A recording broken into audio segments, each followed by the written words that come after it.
Comment la manière dont nous percevons les informations peut modifier notre manière de communiquer? À la fin de cette vidéo, tu auras la réponse à cette question. Je te prie de t'installer et on se retrouve juste derrière.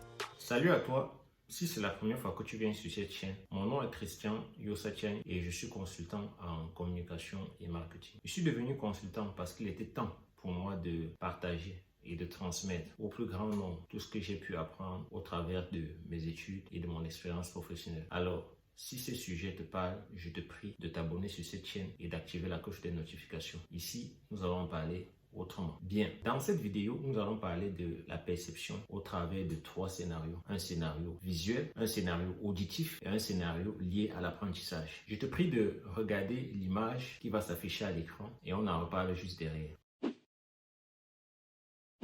Je ne sais pas ce que tu as vu sur l'image, mais moi j'ai vu un arbre avec 12 têtes d'hommes. Je ne sais pas si tu as vu la même chose que moi. J'aimerais avoir ton avis dans les commentaires et surtout l'ordre dans lequel tu as perçu ces informations. Bien. Scénario numéro 2, la perception liée à l'audition. Qu'est-ce que c'est concrètement? Dans son fameux ouvrage Les 4 accords Toltec, Don Miguel Ruiz définit le premier accord ainsi: que votre parole soit impeccable. Pourquoi? Parce que les mots ont du pouvoir et un mot peut soit nous inspirer, soit nous détruire. Donc, nous devons faire attention aux mots que nous choisissons lorsque nous voulons communiquer. Parce que les mots peuvent avoir un impact différent de la perception que nous avons lorsque nous souhaitons communiquer. Deuxième exemple, les mots transforment notre manière de penser. Car les mots n'ont pas toujours la même perception selon l'endroit du monde où l'on se trouve.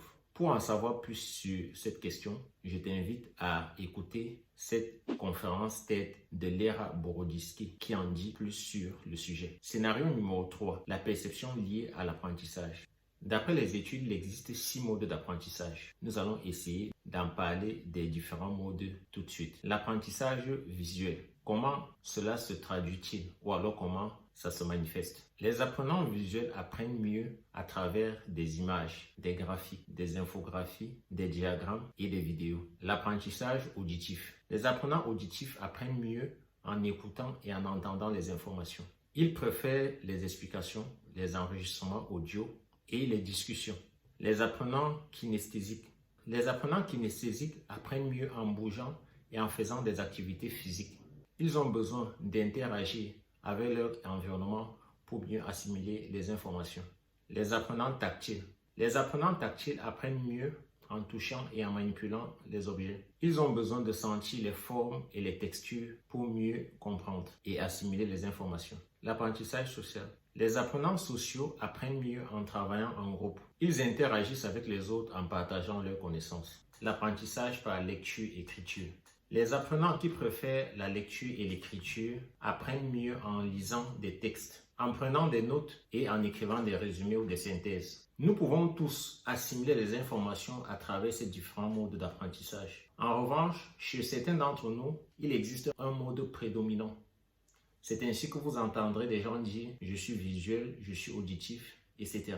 Quel est le problème avec les différentes méthodes et l'éducation ou alors l'apprentissage? Le véritable problème se situe sur le fait que, très souvent, nombre d'enseignants connaissent très bien leur matière ou alors ont suffisamment de savoir par rapport aux matières qu'ils souhaitent enseigner. En revanche, très souvent, ces derniers ne connaissent pas les modes d'apprentissage des apprenants ou alors de leurs élèves. Et de ce fait, ils choisissent par défaut le mode d'apprentissage ou alors le mode qui leur convient pour transmettre des informations aux apprenants. Vous conviendrez avec moi que si un enfant est kinesthésique et que l'on lui transmet des informations par la méthode visuelle, il n'assimilera pas à la même vitesse qu'un enfant qui est visuel et qui reçoit les informations plus rapidement sur le plan visuel. C'est l'un des problèmes de l'éducation, à mon sens. Je ne sais pas ce que vous en pensez. D'ailleurs, tu peux me donner ton point de vue sur cette question en commentaire. Bien.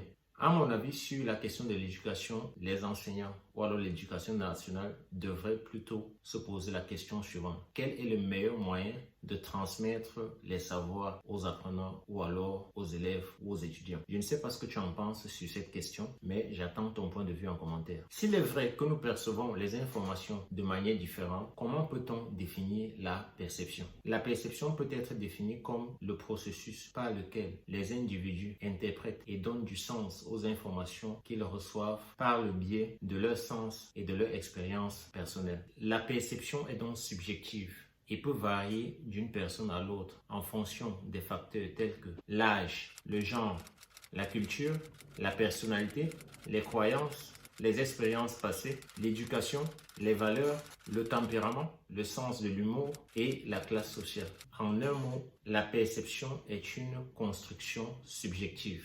Une communication réussie doit réduire les décalages qui existent entre l'objectif, c'est-à-dire le message que l'on souhaite passer, et la perception que peut avoir le public. C'est ce que j'ai voulu partager avec toi aujourd'hui. Merci pour ton écoute et ton attention. Dis-moi ce que tu en penses dans les commentaires. Et si tu as aimé la vidéo, tu peux mettre un pouce pour m'encourager ou alors partager avec les personnes que ça pourrait intéresser. Il était temps. It was the time.